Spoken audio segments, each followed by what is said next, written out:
Hi Tea Society, welcome back to the Antisocial Planet. Today we are getting into some more Tower of God Webtoon, and we are in the middle of this third round with the submarine of death that we got going on. We saved Prince in the last couple of chapters, but now it's time for one of White's team to be put into this like shoot down into a murderous liquid. It's a whole thing. It's a whole contraption. It feels very like old spy film villain-esque, but we all know that Bomb is going to try and save whoever it is, right? White is not going to be super interested in saving his team unless it's for him to win the game. And I think that it is more beneficial for him to manipulate Bomb into doing it. If we've learned anything from his backstory of creating those two countries that ended up like basically killing each other off because he needed a bunch of sacrifices, is that he is willing and quite fond of manipulating people into getting what he wants. So I think given how few points he has to actually spend on saving his teammates, it'd be great if someone else did it for him. And if Bomb ends up running out of points and losing the game because of that, also great. So Bomb went a little bit Super Saiyan at the end of the last chapter, and I'm assuming that he is going to step up and try to save everybody, because of course he is. All right, stress me out again. The timer is like such a good mechanic to add like suspense to it, but also I'm like, the constant counting is like, it's getting under my skin, as it should. Yeah, like you're trash. Look, he's not used to being mean to people, so he's used to being the silent, imposing type. Oh god. Getting the count, like the countdown of like in groups of 10, and now it's 9, 8, 7, 6. Oh, the stress. Bomb, this is great. We're arguing ideology. Are we gonna save the person? Yeah, we all know that is what he's gonna do. And Kun's just gonna have to watch. He is on the other team, yes. And also we have 4 seconds. He's supercharged, but also if he exhausts himself from doing this because has such a small window, can he save the next person? Again, we're managing how much we're spending to be able to save people. And then also energy consumption, right? Like he went into this already tired, and I'm like, ooh, there's so many things. And what about after, right? Let's say we make it through this game and we win. How do we deal with after? Because I feel like there's going to be something going on after, right? Like, I don't think that White's just going to bow out because he lost the game. Is it too late though? Yeah. Ooh, yeah. Also that. And I do not trust Rachel to not be terrible. But we are. I feel like asking Rachel to do anything, like, did we manage just in time? But it also means that we sacrificed, right? Does that put us back in Angel's good graces? Because wasn't she like, no, don't sacrifice that one? She's unhinged. But that might be to our benefit if we point that energy in the right directions. I'm just spitballing ideas. Again, I feel like there's going to be an after this game, and it's not going to be good for anybody involved. Yep. Is he a worthy Slayer nominee? Probably not, given what a Slayer nominee was supposed to do. Or like a Slayer. Oh, look at him being all chibi and grump. He's typical. Yeah, catch your breath. I knew it was coming, but still. He would have sacrificed him. He would have just sat back and done nothing. And you know what? Hey, is he one of my favorite characters? Yes. I can understand. We all know why Kun isn't the main character, okay? We all know he's like he's a little bit evil. And I adore him. Of course he opened the submarine. He was like, what am I gonna do? Not let my BFF do what he wants? Like, being nice isn't good for my heart. But also, like, how much of this is him actually regretting, and how much of it is him like playing up to the fact that Rachel is there to observe him? Yep. You could have taken Bomb out and you didn't. I don't trust her. I feel like she's got other stuff going on. I'll never default that Rachel has done something from a place of empathy or sentiment. She couldn't push him off of something, so maybe this is just not her style. Ooh, I'm still salty. Yeah, I guess also he's not trying to come after her at this point, so it's a bit of a different motivation. Fine. Are you sure about that, Kun? That's a lot to put that. Was it Kun who said it? I'm assuming yes. Yeah, you're gonna exhaust yourself if you keep trying to do things like that. But at least we know we could. If the need ever arises again, which it definitely won't. It definitely won't be necessary for us to do something like that again. Probably. Just forgot about the game. No, he knew exactly what he was doing. He was just like, I can't let somebody die. He is really tired, to be fair. I feel like having Bomb be bloodthirsty is like, not good. We like our cinnamon bun. Yeah, his whole like, I'm gonna save everybody. Yep. Dang. Look at your cloak dramatically behind you. Return home? Where's home? They can return home. Ooh, he's not gonna like that. He thinks that lots of people deserve to be sacrificed for him. Aww. Besties. We love bros. Sticking with bros. Ooh, I love the this is no longer between you and I. This is not him trying to get revenge for what happened with him and his team. This is him being like, all right, Bomb's here now, can see what's going on, can supervise. He calls the shots. And I like that it's him being like, I know which side I'm on. I like that if it means you lose here, you lose to Bomb. She's tried to kill him multiple times and he's still kicking. So I think that she's lost before. Dang, we're like heated. We got the jagged speech bubbles. I feel like there's a certain group of people here who know about sacrifices and not wanting to do it. Dang, boy, you need to chill. Try some meditation. Ooh, I feel like if there's someone who shouldn't get on the nerves of, it's White. Here she is. Let's go. I hope you put him in his place. Deserved.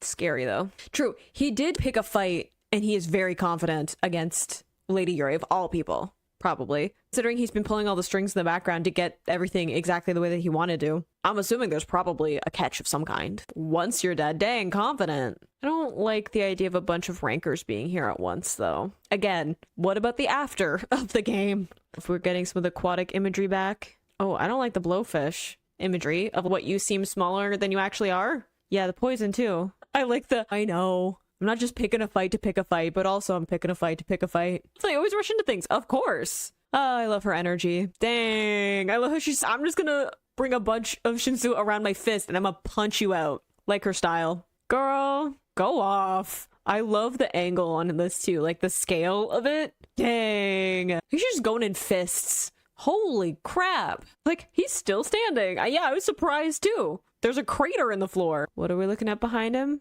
There was like the spiky thing before on the edge of the frame. Oh, that's horrifying. I'm with you. What is that? Love the blur. The self-awareness. I thank you for the humor after the nightmare fuel. Oh, okay. It's from Karaka. Then it makes sense that it is horrific in its appearance anyway. I think we have to fight it. Telling her it'll be a challenge, I feel like, is just going to make her more interested. All things considered. Okay, fine. Let's fight the giant I don't even know thing that Karaka sent. Probably fine. We're actually picking up at the fight with Lady Yuri. I thought we were going to leave it for a while because usually it's like we set some stuff up and then we venture off for a while before we loop back. Oh my god. It's not even like fully in focus and it's freaking me out. Having the 3D glasses on is still taking me out though. I know that it has like a purpose within the plot, but I also think it's just a funny prop. She likes to rush in. It's more fun. Get it together, Evan. Don't turn this on him. He's doing his best. You're asking a lot of him right now. Using force is the way to go. Are we just fighting with our fists again? Jesus. I don't like that we punched its hand and it doesn't seem to have done anything. We're not using our full power.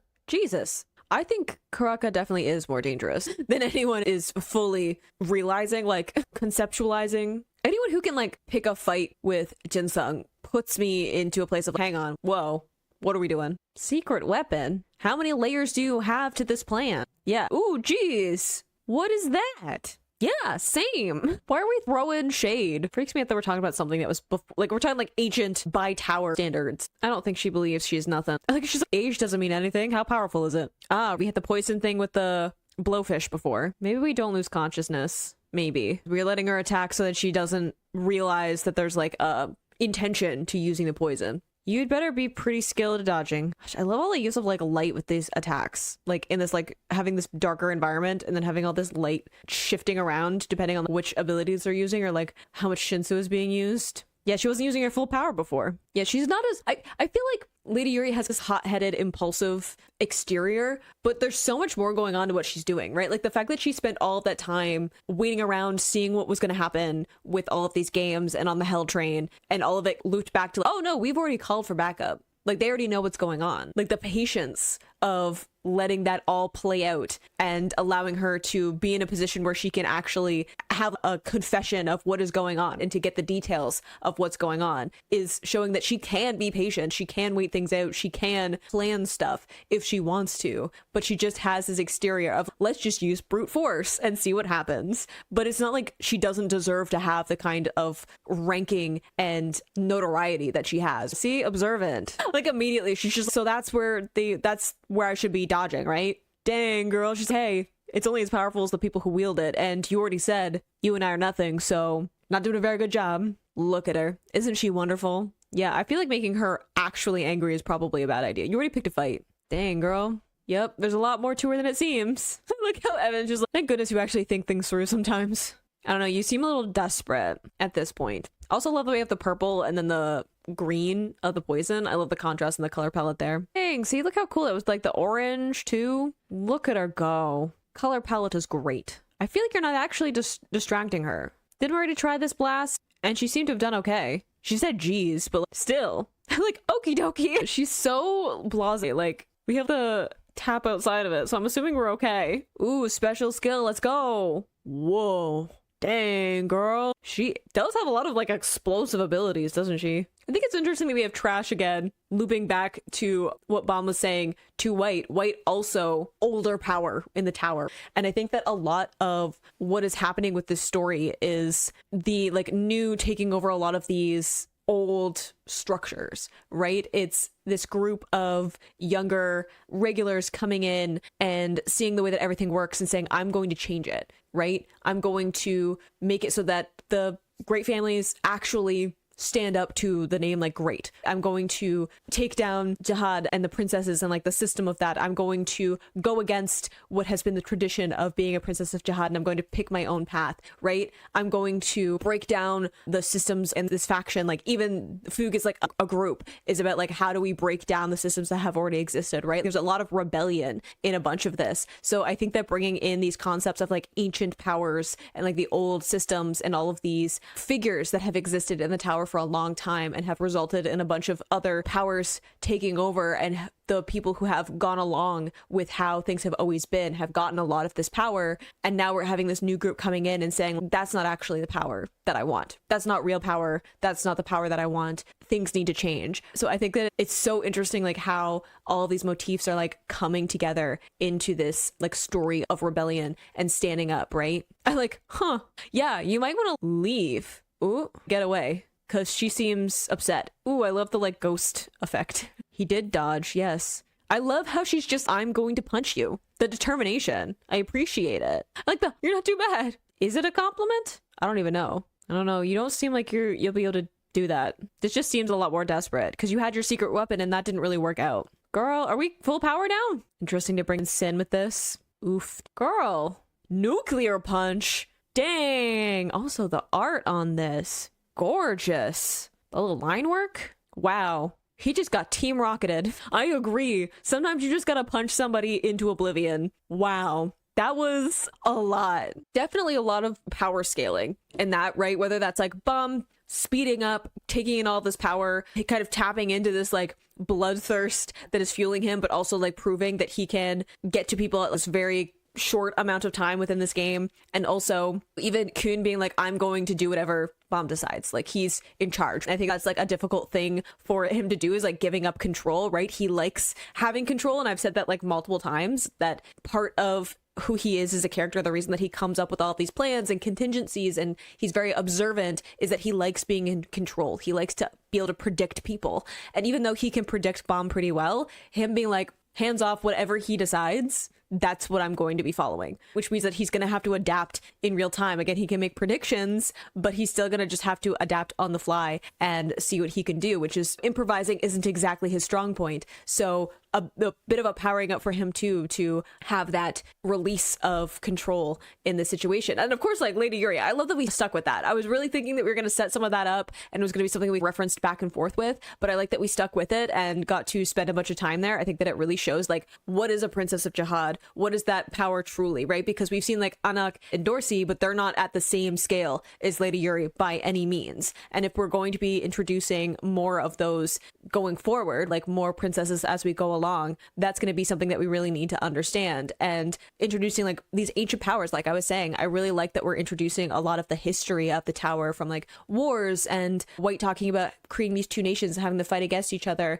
the way that Jihad himself rose up into this place of power, and the entity that was like communicating with Bomb of what it means to have power, right? All of these kind of connections with different people who have been in the tower for a whole lot longer than we saw definitely in season 1 going into season 2, right? I like introducing all of that kind of history. It also like it expands the world building, but I think also it's a great contrast with this is the way that things have always been done, and then you have someone like Bomb and his friends coming forward and saying, not anymore though, that's not the way that it should work. So I love getting a bunch of that introduced, and even Lady Yuri herself is like more of an up-and-comer in comparison to this like ancient observer, right? So having her be like, hey, if you don't know how to use the power, it's not going to work the way that it's supposed to. And the structures needed for those powers to work aren't around the same way anymore. So I love getting to stick with that and seeing more of her abilities and some crazy wild abilities from her, as well as just like the cool artwork with it. I love all of the coloring and line work and things to show the scale of her abilities and the impact impact of it. So I'm excited. I feel like I had like more of a relaxed fun time with that than I have with some of the chapters leading up to this point, because we're setting up some things and there's some great confidence in a bunch of the characters. I know that it's probably not going to last a super long time because plot. But I like that for like at least a little bit, I just have some fun of seeing like the crazy power levels that we get with someone like Lady Yuri. But I hope you enjoyed reading that along with me. You can click this playlist to go see my previous reactions, or you can subscribe to me next time I post a Tower of God video, and I will see you in the next video. Bye.